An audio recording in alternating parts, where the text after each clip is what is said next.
Welcome back to Forbidden Knowledge News. I'm your host, Chris Matthew. Tonight, my guest is James Fox. Before I bring him on, I want to thank Dlive, which is a Boston-based privacy company led by consumer protection, privacy, and identity theft experts. They are passionate about making easy-to-use privacy solutions for everyday people. They strongly believe that the solutions must improve as online privacy becomes more difficult to get. They are a hands-free subscription service that removes consumers' personal and private information from the leading people, search, and data broker websites online. They submit opt-outs on behalf of our subscribers to have these websites taken down, their personal information that is on display for the public. Just click the link in the description and check out what they can do for you. Also, please subscribe to Forbidden Knowledge News on lbry.com or library.com. We know they are purging channels like mine every day, and one day when you check on YouTube, we may not be here. And all of our content is already on lbry.com, so just be sure to go and subscribe there. Tonight, I want to welcome James Fox. He is a director who began his journalism career early in life as an assistant to his father, writer Charles Fox. Together, they traveled on many magazine assignments, interviewing such notables as Stephen Hawking and race car legend Dan Gurney, for the likes of Rolling Stone, Car and Driver, to Sports Illustrated. He finished and sold his first documentary to Discovery by the time he was 28, and has since completed and distributed TV projects to Sci-Fi, TLC, National Geographic, and the History Channel. Tonight, we're going to be discussing his new film, The Phenomenon. James, welcome. How are you tonight? That was one hell of an intro. Thank you, sir. Oh, you're welcome. Thank you so much for coming on. The Phenomenon, if you haven't seen it yet, it was fantastic. And to me, it presents the most profound UFO cases with some of the most credible testimony from military and government officials to an entire elementary school. And it also comes out at a time that there appears to be a huge uptick when it comes to talk of UFOs in the mainstream media from government officials. And your film is presented in a way that really will make even the most skeptical people pay attention. I really thought it was great. But before we get too far into it, I'd like to know a little bit more about your background and what really got you started making documentaries and interested in the UFO phenomenon. Well, thank you, by the way, for that intro, and thank Oh, you for having me on. of course. My father was a quadriplegic with multiple sclerosis most of my adult life, and he lost the use of his legs and then eventually his arms when I was quite young. But he was a journalist, and my father traveled around the world, and so I came along with him at a very early age. I was his secretary, his nurse, his chauffeur, and so I got to travel around the world doing cool stuff, cool stories, and I got to sort of have an inside look into journalism earlier than I would have otherwise. I was never that keen on following my father's footsteps in terms of becoming a writer. I always felt my dad was much brighter than I was. It just wasn't my cup of tea. But I did, the advent of the video camera came about when I was, late teens, early 20s. And I thought that was magnificent because before the video camera, you had to do film, get it processed. It's really expensive. So I thought, what a wonderful tool. And I picked up the camera, I think 18, 19, 20 years old, and I never put it down. I was doing PSAs, public service announcements for AIDS awareness. I was doing little short films on migratory songbirds. And eventually I became interested in the UFO phenomenon. I thought it was kind of crazy at first, but then I went to a few conferences at the insistence of a very dear friend of mine from high school. And I thought, wow, this is interesting. Maybe there's a lot more to this than weather balloons and swamp gas. And so I decided in my mid-20s to do a film on the topic. Now, did you have any other personal experiences? Have you ever seen any UFOs or had any strange paranormal phenomenon occurring in your life? I mean, I just went aboard a flying saucer once. Other than that, not really. You know what I mean? No. No, it's funny. I don't get asked that question very often. Sometimes I do. And I don't like to answer it because I feel like it could come across as though I have it's influenced where my position is on the topic today. It hasn't. I did have a sighting with a girlfriend of mine years ago. The interesting thing was it was right outside our bedroom window. I had no interest in the topic at all at the time. It was very close. I mean, it was a sort of egg-shaped orb thing, and I remember she noticed it first, and Lisa was like, "What the F is that?" And I looked out the window, and I said, "I don't know what that is, but whatever it is, I get the intention it knows we're looking at it." And she said, "I feel exactly the same thing. I don't like it. Close the blinds." So I leapt up out of bed and fumbled around. I remember I actually ripped the blinds right off the wall onto the floor, and I'm picking them up, trying to put them back on the wall. And my sister came home probably like an hour later. She'd been at a concert. My sister was 2 years older than me. And we told her what happened. It was about midnight by then, maybe 1 a.m. Because she's like, "Oh, you guys look freaked out. What's going on?" We told her. Interesting thing was, we woke up the next morning, we never spoke with it ever again. Didn't even tell my father at the time. How weird is that? In fact, 20 years later, I called my sister. I said, "Janine," because I was almost doubting my own memory, going, "Janine, what do you, she goes, "Oh yeah, I came home," and she told me the whole story. Then I bumped into Lisa all these years later, and she had a husband with a daughter. And I asked her, "Lisa, what do you remember?" And of course, she remembered everything like I did. So yeah, to answer your question, I had that one weird experience. I have no idea what it was I saw, and that's about it. Well, that's fair enough. Very interesting. Now, right now, it seems that we are seeing a mainstream uptick once again when it comes to media coverage and now official documents and testimony from military personnel, officials, pilots, and they are extremely compelling, especially with the Tic Tac footage that has come out. It somewhat resembles the UFO craze in the late 40s through the 50s that had huge worldwide coverage on the media sightings before Project Blue Book comes along and kind of shuts everything down, and we're pretty quiet for years. But your film starts with some of the earliest testimony and most compelling from these military personnel and officials, and basically just the most extremely credible witnesses you could find, right? Look, yes, we went to great lengths. I felt like the first half of the film is there to add credibility to the second half. Because honestly, if I succeeded at penetrating a much broader mainstream audience, which is clearly the objective here, I'm not going to preach to the proverbial choir. Let's take something that we can share with the outsiders, so to speak, that's presentable and say, "Hey, look, we're not crazy. I've been talking about UFOs for quite some time now. Check out this movie. This is, a sort of one-stop shop for, UFOs 101. I mean, we start with the modern-day UFO wave of 1940s, and we end with, with a landing case that occurred in Africa. Of course, we include the revelations of the front page of the New York Times, the secret UFO Pentagon program, and all the key players that were involved with that. And so you could literally get an education on UFOs in 97 minutes and be pretty well up to speed. Now, I have seen some criticism out there. I don't care. Well, you get criticized anytime you do anything public. But from hardcore UFO buffs, and I'm like, I get it, but don't look at it that way. Don't look at it, this was done for you. Look at it, this is a tool that you can take to your family and say, "Look, I told you I'm not crazy." So that was our objective. And we put a lot of never before seen archival material. Anytime I did a historical covered a bit of history, I included something new, like Kenneth Arnold. I interviewed his daughter. That was a huge coup to get her on camera for the first time. And you don't even want to know what I went through.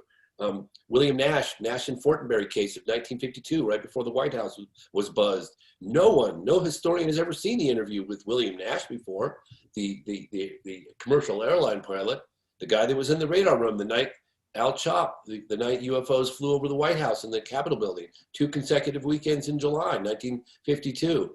Even as far as the 1952 press conference with General John Sanford, tell me, have you ever seen better footage of that? Like, Yes.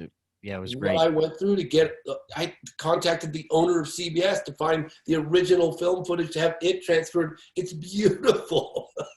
So I just hope that people realize that this was done for all of us, and also for the larger picture of creating something that's palatable for mainstream media and those that are not familiar with the phenomenon.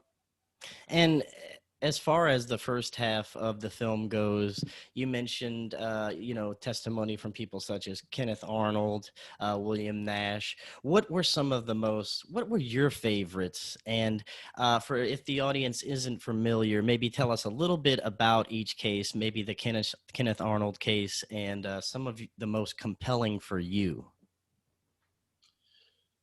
Okay, well, I mean, look, I don't know if your audience is familiar with the UFO phenomenon. I'm Oh, assuming they kind of are. yes, I'm pretty sure Yeah, they're pretty so well versed. yeah, I'll give you an example. Look, I am too. I mean, this is my fourth film on the topic. And people say, oh, well, I've seen that case before. Yeah, but have you heard it from Al Chop? Because I'll give you an example. July 1952, 2 consecutive weekends, UFOs buzzed the White House and the Capitol building, Washington, D.C., okay?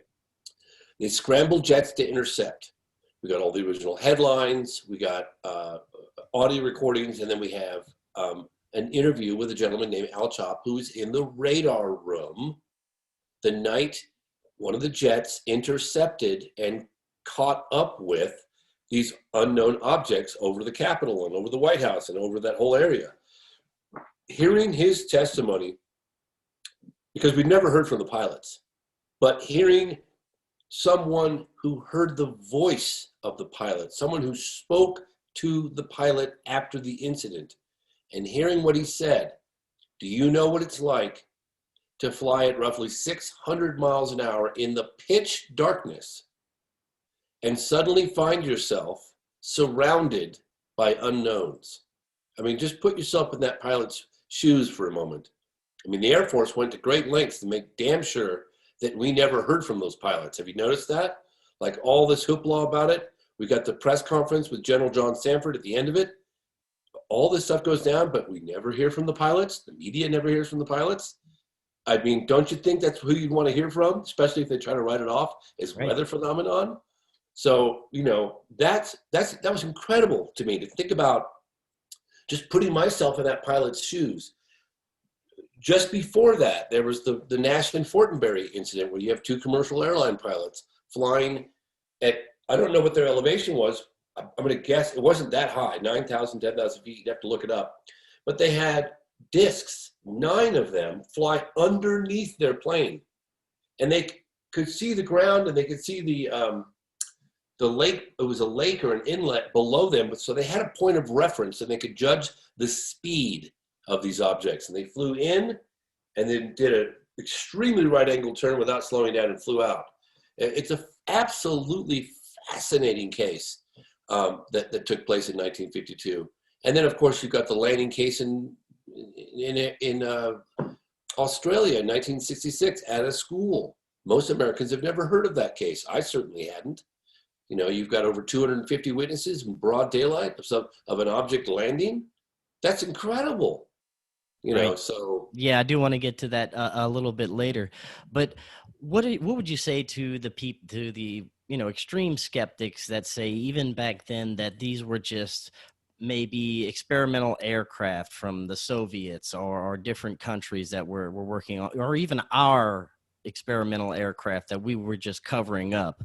It seems to me that some of the testimony of the speed and the way these things were moving would be impossible for any of our technology to have been that sophisticated back then. What are your thoughts on that?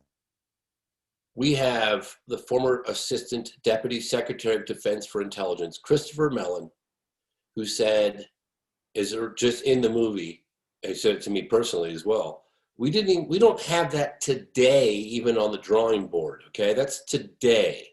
If you listen to David Fravor, the Navy fighter pilot off the coast of San Diego, who played cat and mouse with this tic tac egg, whatever you want to call it, the exhibited technology of an object that has the ability to hover, accelerate from a standstill to out of sight in literally the blink of an eye, right angle turns at high speed, no wings, no tail, no visible means of propulsion whatsoever, no exhaust vents. It's light years advanced from us. And you can listen to the same testimony of a World War II pilot who was a colonel in the United States Air Force, William T. Coleman, who also was public spokes officer for Project Blue Book, which is the investigatory arm of the Air Force into UFOs, talk about the same absorbed technology in 1955 over at Alabama. So look, if someone has been hiding this technology for 75 years, when you think about the implications of the advantage that we could have in the military, if you could harness this technology, if we had this technology, just think about it. You could rule the world.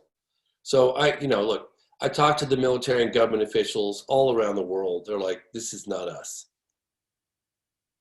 Yeah, and even back then, you showed in the film these official documents that military officials were taking this as a very serious threat at the time.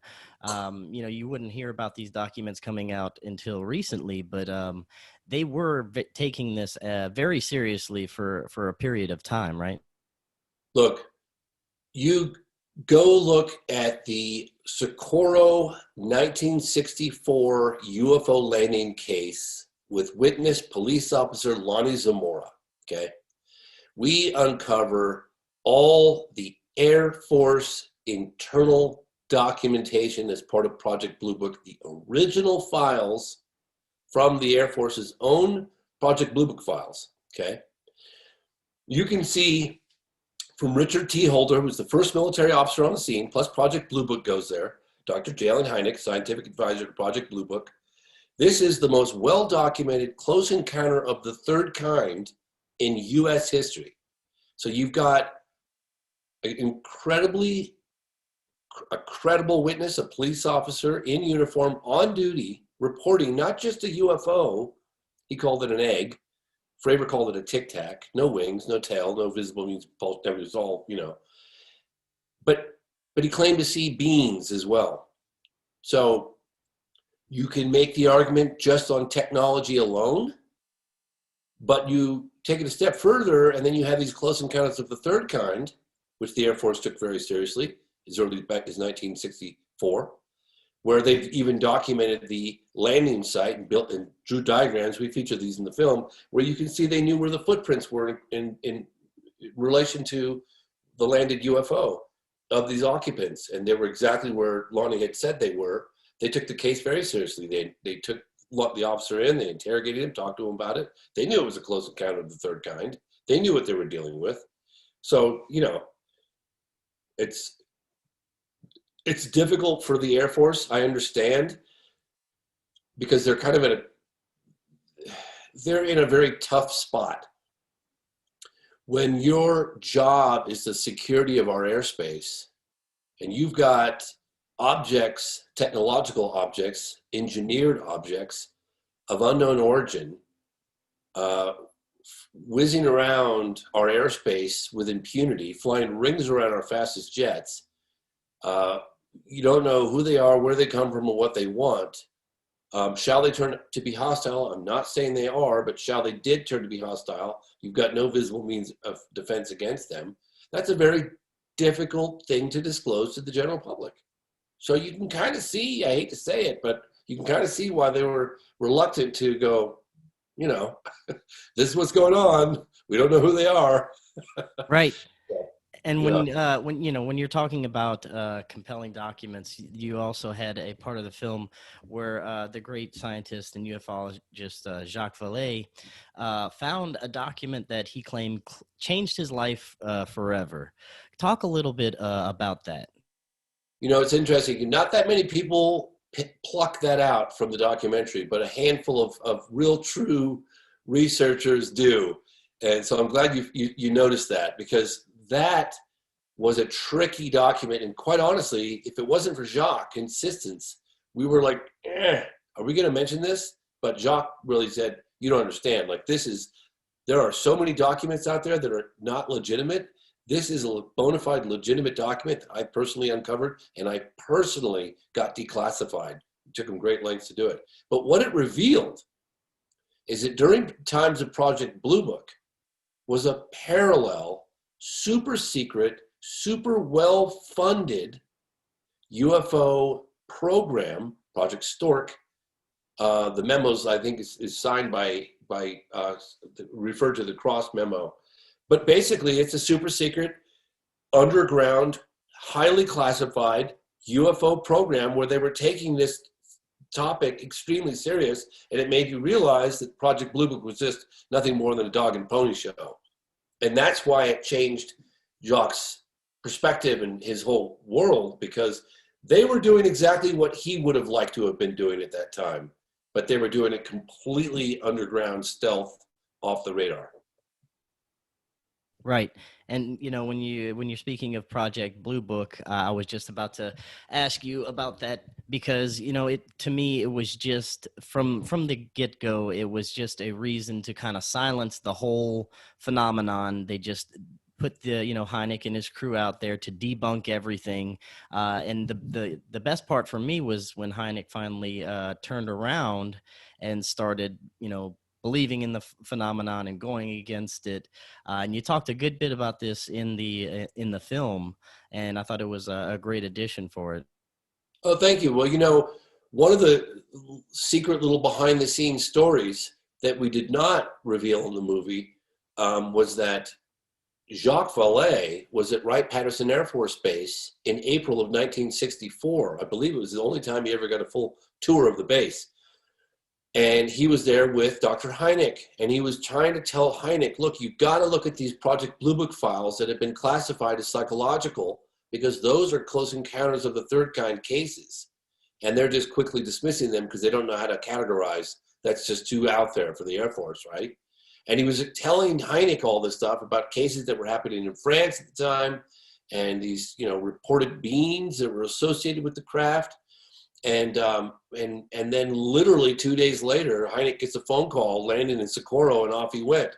And Dr. Vallée said that changed everything for Hynek. That case made him realize that we were truly dealing with something otherworldly.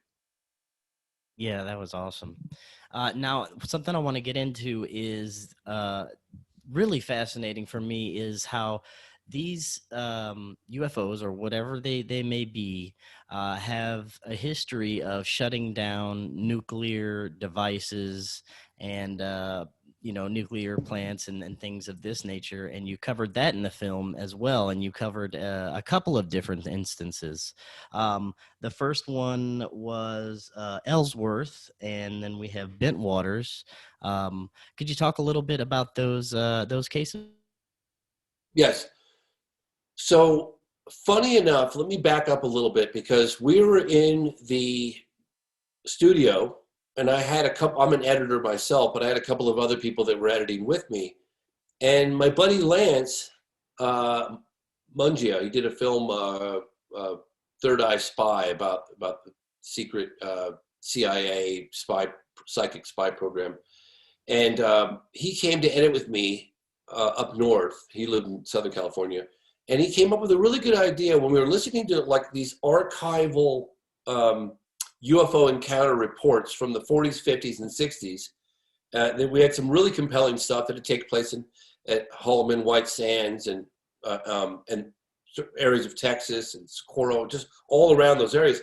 He goes, James, we should get a map, and we should put little pins on the map and just see where everything is, places. And I thought, hey, great idea. So he got the map. I think he ordered one online, and we started putting things in the map. And what we noticed was that a lot of the cases that were happening during that time were all around Trinity Site. Trinity Site in New Mexico was where we detonated the first atomic bomb back in 1945. I mean, Socorro, New Mexico is 44 miles from Trinity Site. You've got what was part of the White Sands testing range. I think it was all the way to the north. And you got White Sands, Holloman, and you just had all that hub of activity in that region. And we thought that was rather interesting. We definitely thought there was a correlation with this activity and the atomic activity and the dawn of the atomic age. And that was the epicenter of it all. And lo and behold, there was all this UFO activity. So fast forward, we didn't really we took note, but we didn't really do a whole lot more than that. In fact, I'm not even sure, well, we might have mentioned it a little bit, but not that much. Anyway, fast forward, and I'm meeting with Senator Harry Reid, who was the one that spearheaded the ATIP, Advanced Aerospace Threat Identification Program, that wound up on the front page of the New York Times in December of 2017. And I had a wonderful sit down with Senator Reid, and he had a very limited time with him. I mean, he had a window like this, and he's like, okay, I'm showing up at this time, and I'm leaving at this time. And when it got down to just a few minutes left, and I could see he's got security detail, he's got he's got a whole entourage of people that travel with him. I mean, you knew when he entered the room, it was like you're in the presence of a very powerful man. And I said, Senator, would you mind terribly if we could do a quick walk and talk B-roll shot, because just in case we need it for the editing in the studio. He understood. He goes, yeah, we can do that. He goes, got a couple minutes. Let's. So I looked at my camera guy and I said, hey, don't worry about audio. Don't worry about lighting. Let's just get what we can get in the hallway over here. So while I'm walking with him in the hallway, I said, I figured, well, I might as well take advantage of the time. I'm standing next to Senator Harry Reid. So I said, Senator, with all due respect, would you mind telling me, was there any particular aspect of the phenomenon that you guys uncovered that really got your attention during, the ATIP Pentagon program? And he said, yes. And without hesitation, he said, the fact that they're not only incursions over super secret nuclear weapons facilities, but that in some cases they were shutting these weapons off. In very rare instances, they were activating them. But he said, he went as far as to say a couple cases that he was aware of, that if the president had called to launch, he couldn't have done it.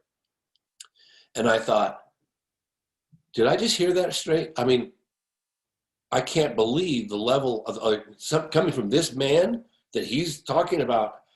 Look, it's one thing to see. I mean, people think of UFOs, they think, oh, this blurry, ambiguous light off in the distance.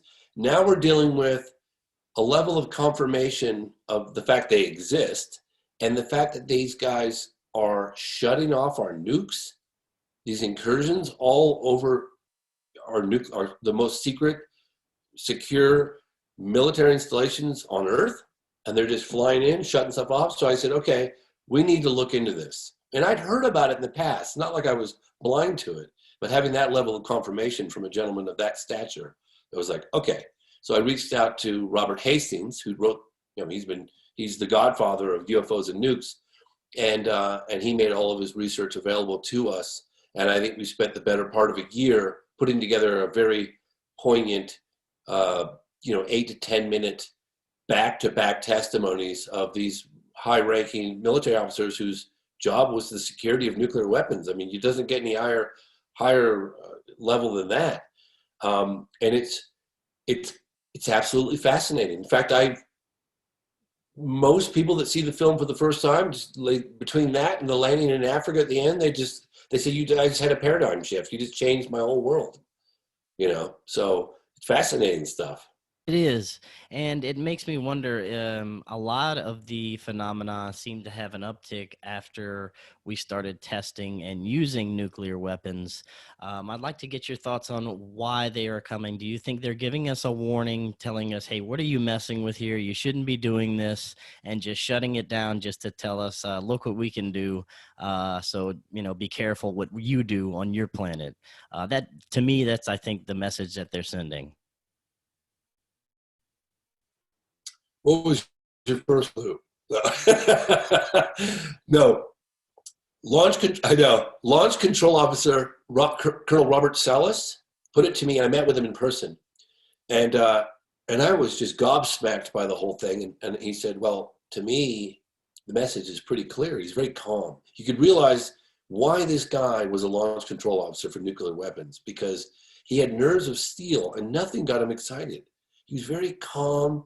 stable. His delivery was smooth and calm and measured. And he said, James, pretty obvious to me, just like taking matches out of the hands of a baby. Very well said. I can't add to that. Yeah, that was very well said. Now, we move ahead a little bit in your film to after the Cold War, where Russians are trying to gain a little bit of a relationship with America and share information about UFOs of all things. And they invite George Knapp over to kind of go over some UFO documentation. I thought that was very interesting because that's something you don't hear about very often either. And I enjoyed that part of the film as well. Could you talk a little bit about kind of what went down between us and the Soviet Union after the Cold War when it comes to UFOs? Well, first and foremost, I've got to do this. This is to George Knapp. Nothing but respect for that man. That guy's, people have no idea what that guy does behind the scenes. That guy's a force to be reckoned with. I mean, he's pulling levers all over the place. I mean, he's the most well-connected. Look, the off-the-record conversations I've had with him, we all have should be grateful for all the hard work and dedication that guy's done for the field. Because wow, George Knapp there was a window of government transparency that was happening. Like wall of secrecy was coming down, and he was invited to Russia in 1993. And he said it was just one of those rare moments where they pulled back the curtain, and it seemed like they were willing to, shed light on this mystery and cooperate with us and reveal what a lot of what they knew, along with videotaped recordings of radar confirmation of these objects, with government documents and on-camera testimony. So it was a very, very rare moment in history where the Soviets were opening up and discussing this stuff publicly, and we managed to get access to that 1993 trip. It was done for KLAS in Las Vegas, and we feature some of it in the film, and it's amazing. I mean, look, this is a global phenomenon. I mean, like, I went to China. I mean, same things are happening in China. I mean, there was a landing case in China in 1994, the same year as the landing case in Africa, Rua, Zimbabwe, and the witness Meng Jiaogua claimed the same message that they got in Africa in the same year. So look, it's a global phenomenon. The observed technology is described identically in 50 different languages or more. It's happening everywhere. Yeah, I would definitely agree. And you also get into the presidential aspect of disclosure, where we've seen over and over many presidents telling us, they're going to look into the phenomenon. They're going to get behind us and release some information for us. And you actually had some clips of Bill Clinton talking about this. We recently had Trump saying, he'll look into this a little bit, but it never seems to get anywhere. We always have that initial response. Yeah, of course, we're going to look into it, and then crickets. Do you think that presidents are at some point just told, nope, it's not going to happen? You're not going to say anything about it? What are your thoughts on that? Yeah, I think the presidents are told to kick rocks. I really do. And I'm not just saying that. It's informed speculation. It's beyond informed speculation. I mean, I've talked to Jimmy Carter, Gerald Ford I interviewed back in the 90s. I know that Gerald Ford was furious at the swamp gas explanation that happened at the landing cases in Michigan in 1966. And as a result of that, he raised hell, and they eventually had congressional hearings. Of course, he later became president of the United States. And that was the thing that, when I had him on the telephone, he didn't want to go into at all. Don't talk to me about when I was president. Why would he say that? Jimmy Carter, remember, he had his own sighting. When I become president, I'll release files. He actually did release a lot of FOIA stuff, but in terms of talking about what happened, he said he made inquiries. I actually got him on camera talking about it. I basically what he alluded to was we made inquiries. We were not happy with the answers we were getting. I heard the same thing from John Podesta with President Clinton. And I heard from people part of the ATIP program that clearly confirmed for me that they don't share a lot of the stuff with any president. And in particular, they mentioned Trump because they were concerned about it winding up on Twitter. Right. Yeah. Yeah. That would be a definitely concern with Trump's Twitter habits. Yeah, but it kind of makes sense. You think about 75 years of secrecy, right?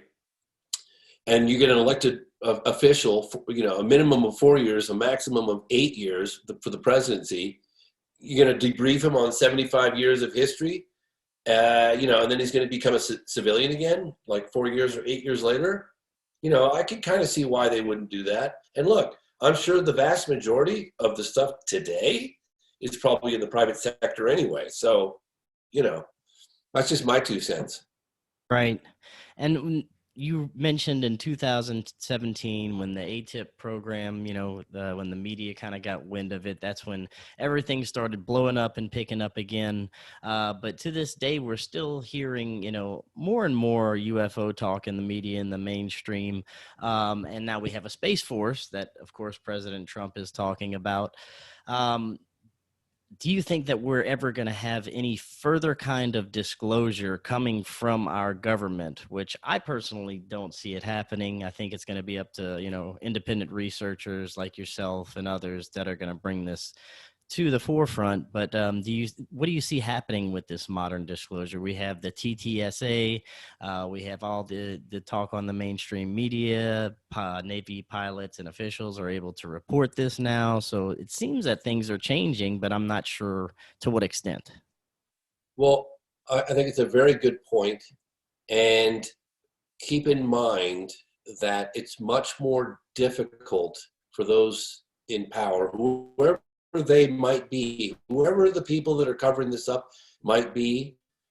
I'm less and less convinced it's not part of our elected officials. They were probably squeezed out maybe in the 50s or 60s. And there are people within the inside that have had the curtain pulled back enough to recognize there is a significant amount of evidence that is yet to be released. I was incredibly encouraged to see Senator Reid, confirm some of those things for us. It was part of this ATIP program. You've got Lou Elizondo, who made a massive sacrifice with his career because he couldn't, he felt that the general public, the world, was entitled to this information and they needed to take it seriously and make things more public. You've got people like Christopher Mellon that are working diligently behind the scenes. You've got an assessment that's coming down the pike soon, at any day, probably after the election. And it's going to be more difficult for the government, and I say the government, but to, tell an informed public that, we're dealing with swamp gas and misidentified aircraft.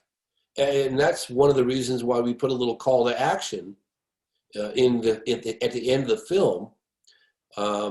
Because we wanted, people to feel like there is something that you can do, that Joe Public can do, and I consider myself Joe Public as well, but you can notify your representative and just say, hey, you don't have to raise hell or anything, but say, hey, we'd like to see more government transparency, because the representatives need to hear from their constituents before they're going to just put their neck out, right? Because it's not exactly a career-enhancing move for these politicians, right? I mean, look, they're curious, just as curious as the next guy.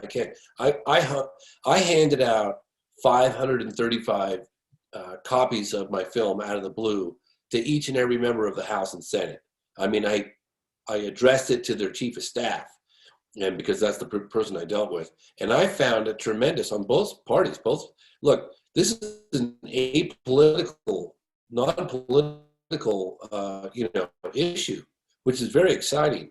It's really, both parties were, they meet me in the hallway and go, we're so fascinated about this. Like, yeah, oh my God, I can't wait to check this out, and we want to see somebody do it. But they basically said to me, they were not going to take serious action. Now, a lot has changed since then, but this still makes sense today. They're not going to take action without the support of their constituents. Simple as that. So we can do something. You know, we can do something. We don't just sit on the sidelines and wait for something to get done. You know, you get in the trenches and do something. And we're all capable of doing that. Yeah, I agree, and I think the more that you know, independent researchers and people get on that train and start doing that, the faster things will move along.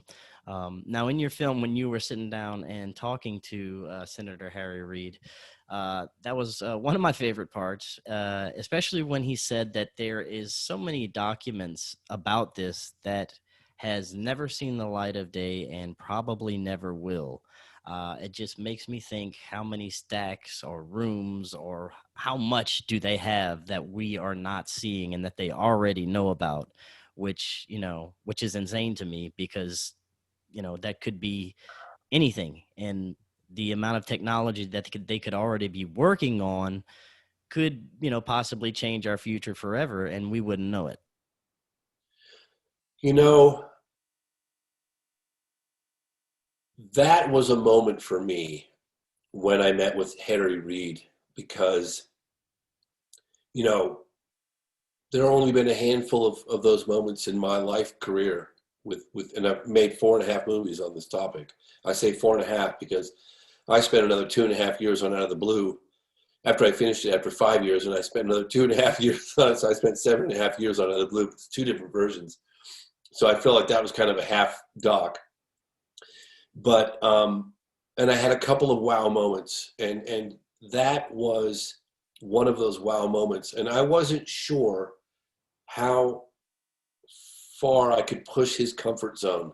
I didn't know where it was. And honestly, you have to keep in mind, I was worried about him just getting up and leaving. I mean, I could have said something that triggered, like violation of Secrecy Act. I don't know. I mean, maybe I had gone beyond his comfort and he terminates the interview. So I was very cautious. But as we got more relaxed and we got 30, 40 minutes into it, I had brought up my meeting with Gordon Cooper back in the 90s. Gordon Cooper was the last American astronaut to go up in space alone, Mercury, Gemini. And he confirmed for me on camera, it's in a couple of my movies, that there was a landing case. I don't know if you want me to go into details of this, but there was basically a landing case that happened circa 1957 at Edwards Air Force Base. And that he had a camera crew out documenting the installation of, I think it was a F-86 fighter jet installation, landing facility pad, something like this. And it was broad daylight. And they noticed a disc-shaped object and they turned their cameras on it and it landed on the dry lake bed and it sat there for a moment. They started to walk towards it and then it lifted off. He said he put the gear in the well and then it just shot off at a high rate of speed. Well, Gordon Cooper didn't personally put the film in a reel and play it, but he said he had it developed, held it up, looked at it. It's a perfectly good film, broad daylight, disc on the tarmac, on the lake bed. All the while this whole process is unfolding, eventually he gets higher and higher and higher up the rank. A courier jet comes in from Washington and picks up this footage. Well, this was like at the peak of Project Blue Book, 1957. And we don't know it to be exactly we're pretty sure it was 1957. And I brought this story up with Senator Reid. And, I mean, come on, I'm talking about a filming of a flying saucer at a dry lake bed at Edwards Air Force Base. I mean, I'm a little like, oh, God, I hope this doesn't backfire. And just as I said, Gordon Cooper told me on camera that he handed this footage over to this courier jet, people that flew in from Washington. And he interrupts me and he says, and it was never seen or heard from again. And I went, exactly. Oh, wow. Yeah, I said, yeah, exactly. And then he tries to change the subject and talk about something else. And I said, well, hold on a minute. I said, Senator, are you suggesting that there's evidence that hasn't seen the light of day? And it seemed like an hour, but it was probably just a few seconds. I was like, all right, well, where's this going? He picks up his water bottle, takes a sip, puts the cap on, and he says, I'm saying that most of the evidence hasn't seen the light of day. And that was like yeah, that was an amazing moment. it confirms what we've all suspected. People that, I've been acutely aware of all the different testimony from the military guys that I've talked with, from radar tapes to cockpit recording tapes to photographs and filmed footage. From Vandenberg Air Force Base, that guy Robert Jacobs talks about that incredible Atlas rocket and the thing beaming the lights at it and the dummy warhead falling out of the sky. I mean, fascinating stuff. So that they didn't just throw that stuff in a garbage can. I mean, come on, you don't just do that. So there's a repository somewhere, and then you get that confirmation from Senator Reid, and I couldn't believe it. It was a great moment. Yeah, it was. Now we have a few minutes left. I'd like you to talk about the exotic materials that you showed that you were testing in the film.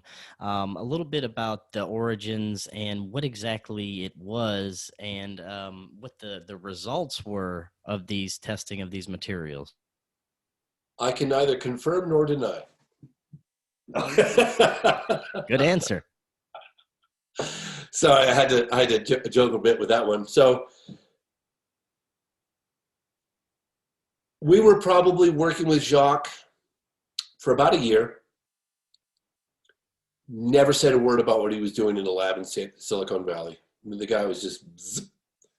I had no idea. And he would come out to this little wooden shack that we edited this movie in that had no running water, no toilet. It was at the end of a dirt road. It's a long story how we ended up doing it, but that's the way it worked out. And we had a little power cord that ran from the house of the woman in this garden that I was renting the space from. And it was supposed to be just a temporary installation for us to transition until I could find something that I could afford in my area, because I got a son and I have to be able to pick him up from school, so I couldn't go too far. And I live in the country. Long story short, we ended up staying in this little wooden shack. And Jacques would come out and he'd spend marathon edits with us out in this little shack. And we'd joke about it. And he would bring, I'd say, bring your compass and your bear spray. And he'd say, I got my camo on, I got my compass. He'd come out. And after about a year, he said, I got to talk to you about something. And I said, okay, great, sure. He said, well, we need to do it in person. I said, oh, great, let's get together. We did. And he said, doing a little stuff in a lab at Silicon Valley with a guy named Gary Nolan.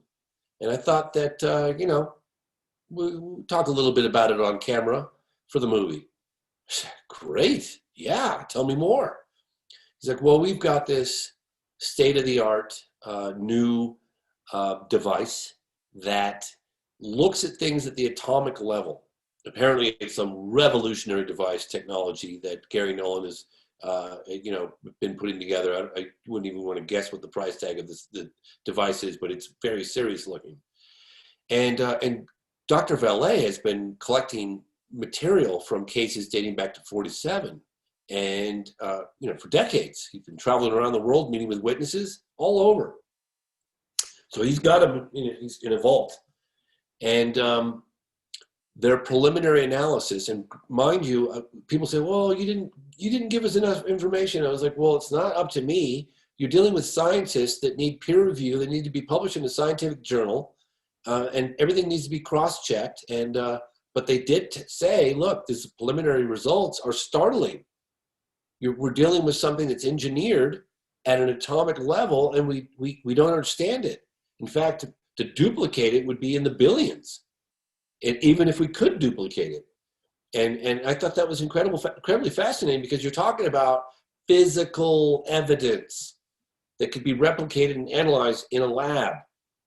So the implications there are startling. But we had to be very conservative. They had to be conservative.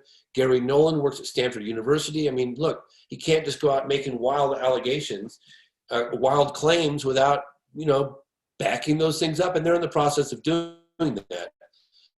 Unfortunately, Gary got notification from the White House to study the coronavirus. And so he's been in a hazmat suit for months now in a lab looking at the coronavirus. So that slowed the process down a little bit. I got you. Yeah, it's very fascinating. I encourage I'd everyone. say. Yeah, everyone to go and watch this film. It is so great. I have one more question for you before we let you go. Now, the last section of the film was also one of my favorites when you covered the sighting in Ruin Zimbabwe. 1994 in Zimbabwe. Yes, it is so profound that an basically entire schoolyard full of children saw the same thing. Their reactions when being interviewed, the story, all their stories matched, and being able to talk to them again as they're adults and recall the story, I found that to be just an amazing part of the film. And for those that aren't familiar, it's basically in 1994, this whole schoolyard, a craft landed, and beings got out of the craft, and these children witnessed and psychically communicated with these beings, right? How much time do I have? You've got a little over 10 minutes or so. All right, so I'll back up a little bit. I was producing my first documentary in the 90s, UFOs 50 Years of Denial. And I was naive enough at the time in my mid 20s to think that I could get an interview with Steven Spielberg. And I had a mutual friend through my father, this woman, Janet Yang. And, so I reached out through her. It was a kind of a big favor because I'm sure she got hit up for this all the time. She got back to me, I think within a week or two, and she's like, yeah, he's not going to meet with you, but he does want you to know and remind you, this was back in 1997. This is the information coming to me in 1997. And the incident that I'm about to tell you about was 1994, 3 years earlier. He doesn't want to tell you, you're doing a film on the topic of UFOs. You might want to look into what he considers the most compelling close encounter of the third kind in history, ever, record modern history. And it took place at a school in Africa. And that's pretty much all I heard. And look, a close encounter of the third kind, to your audience, and I'm sure they're familiar with, but those of you who are not, is when the witness or witnesses in this case claim to see beings associated with the flying saucers or the UFO or UFOs.